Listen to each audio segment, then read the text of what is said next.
Bonjour à tous. Nous sommes devant le théâtre des Clochards Célestes pour le dernier jour du Fact Festival et donc le dernier jour de 300% au Fact Festival. Voilà, je voulais vous montrer encore un peu l'affiche. Donc vous pouvez l'acheter encore, il nous en reste. Donc vous pouvez envoyer un petit message privé sur le Instagram de Cropty Méli-Mélo pour pouvoir la... Putain, c'est chaud.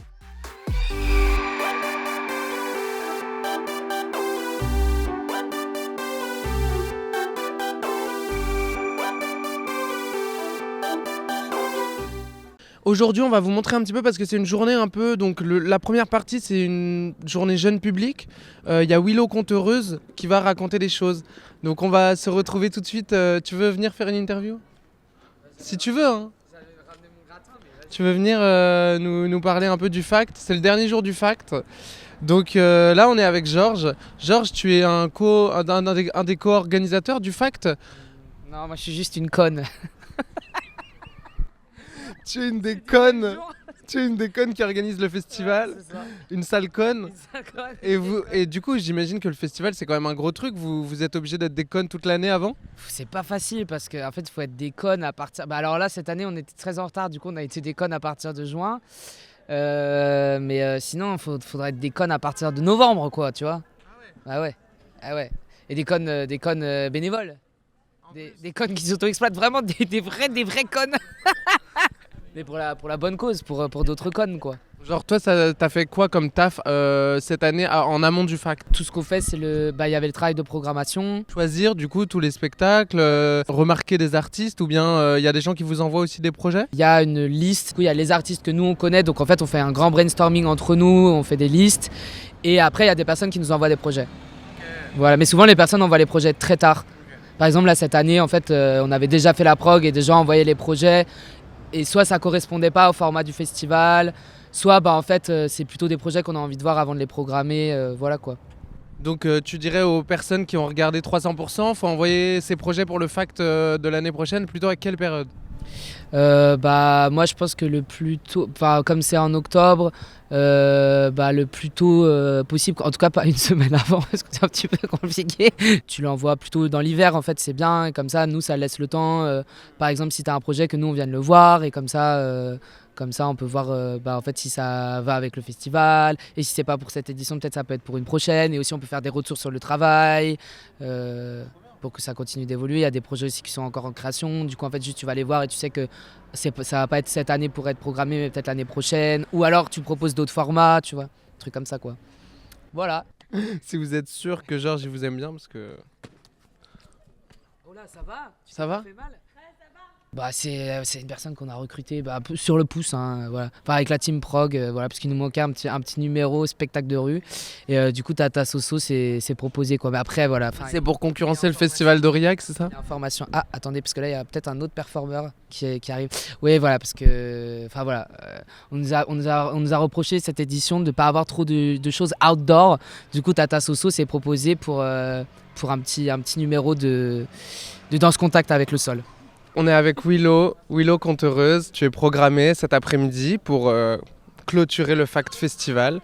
Tu vas raconter des contes. Moi, je voulais te demander un peu, quand est-ce que tu avais commencé à raconter des contes? Ça va faire 2 ans que je le fais professionnellement, mais je le fais depuis toujours parce que j'adore raconter des histoires. Et j'ai commencé pendant mon service civique en bibliothèque en école primaire. Donc toi, on peut dire tu cherches des contes, et est-ce que tu en écris toi-même? Oui, j'en ai... Je les écris, et certains, je les ai juste pas écrits. La princesse à barbe que je vais raconter, il n'existe pas de copie physique.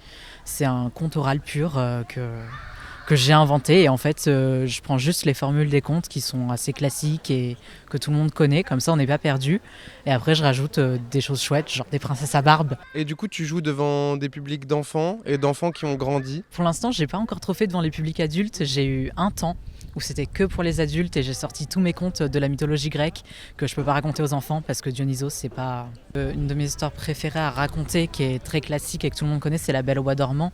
Et dans la version de Perrault, non seulement il y a une suite après que le prince ait réveillé la Belle au Bois dormant, mais surtout il ne l'embrasse pas. Il n'y a pas de baiser en fait. Il s'agenouille à côté d'elle, il lui prend la main parce qu'elle est trop belle, et elle se réveille parce que ça fait 100 ans et il est là, et elle lui dit « Vous avez mis le temps ».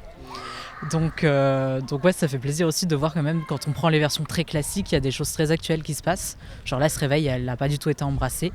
Et en même temps, les trucs pas très actuels, on peut les virer aussi. Les contes, c'est fait pour vivre maintenant. Trop bien, mais merci beaucoup d'aller à la recherche de toutes ces histoires. Moi, je vais écouter ça attentivement. Et la petite marquise, elle en tombe malade, tellement elle est triste. On pense qu'elle va mourir dans son lit. C'est ce qu'on dit en réalité. Et elle va tellement mal que Madame Daletreffe, elle interdit le petit marquis de venir. Et il ne peut plus rentrer dans la maison, ça suffit.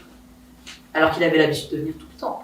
Même un jour, il était venu toquer juste après la chasse.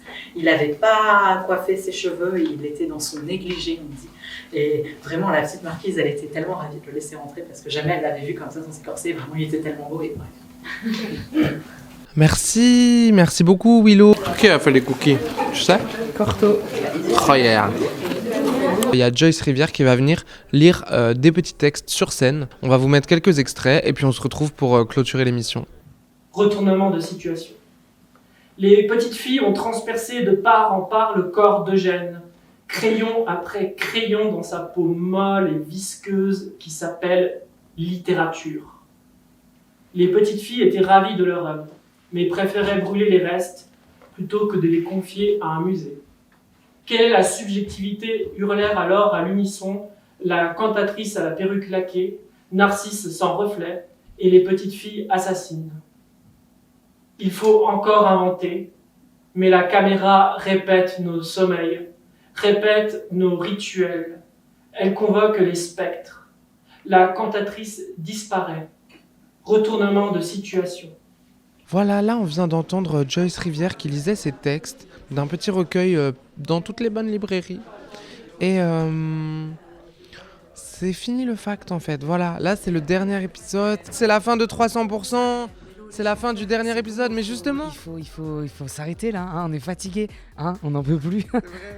C'est vrai que Georges, ça se sent qu'il est fatigué, hein, ça se voit, ça s'entend, voilà. Il y en a apparemment qui restent rayonnantes. Donc voilà, il est toujours temps de s'abonner à la chaîne YouTube, de nous suivre sur les réseaux sociaux parce qu'en dehors de 300%, de toute façon, on fait d'autres choses.